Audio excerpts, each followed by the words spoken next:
on the net, student protests in Quebec. The environmental activists launch a campaign against marine pollution in Cannes. And web users pay tribute to singer-songwriter Robin Gibb, who died on Sunday.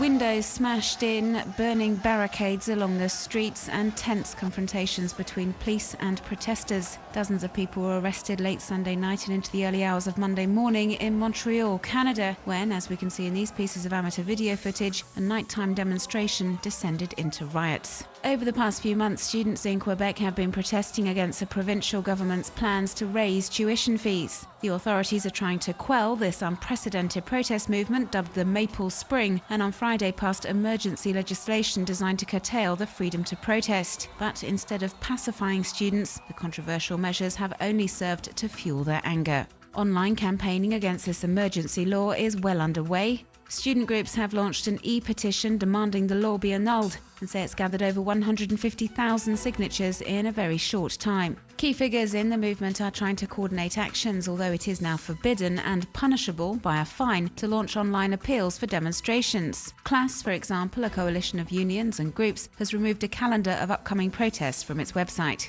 But other initiatives are emerging on social media platforms. One anonymous service is providing information on future demonstrations, but to avoid being caught out by the emergency law, is advising web users not to attend.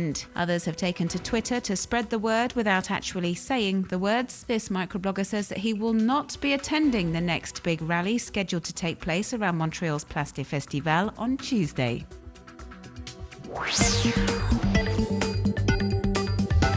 With the 65th Cannes Film Festival in full swing and the stars' glitz and glamour making headlines across the world, the Méditerranée en Danger group has decided to draw attention to the problem of marine pollution, just a few hundred metres away from the Croisette where the festival is held.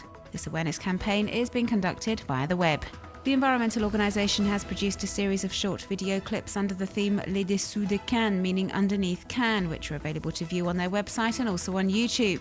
The videos are less than 2 minutes long and were filmed in the seawaters around the hotels where festival goers are staying. Theatrical productions which show the huge quantities of waste strewn across the seabed around the Croisette. The first film, Sous les marches du festival, immerses web users in a sea of bottles and other plastic objects lining the sandy ocean floor to help bring home the extent of the problem.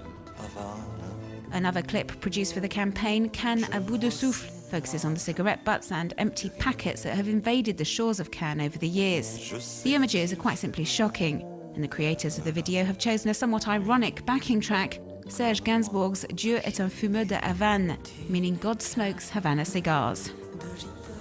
It is a particularly novel initiative and hopes to have an immediate impact on residents of Cannes, but also, and more importantly, on festival goers. During the 2-week film festival, the council has to contend with an additional 1,200 tonnes of waste, some of which will unfortunately end up at the bottom of the sea.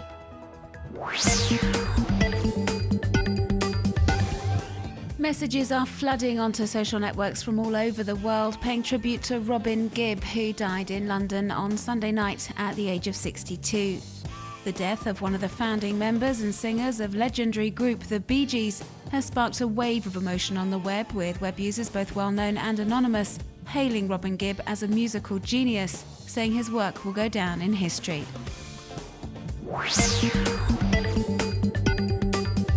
In the famous science fiction television series Star Trek, we followed the crew's adventures aboard the Starship Enterprise. The spaceship was, of course, just part of the set, but one anonymous web user who calls himself Dan and claims to be an engineer is convinced that with modern-day technology, he can build a real-life Starship Enterprise. He's posted the blueprints online. It's 960 meters long, can hold 1,000 people, and would need a nuclear reactor to give it enough power to reach Mars in less than 3 months. The cost is estimated at $1 trillion, so now he just needs to see what NASA thinks.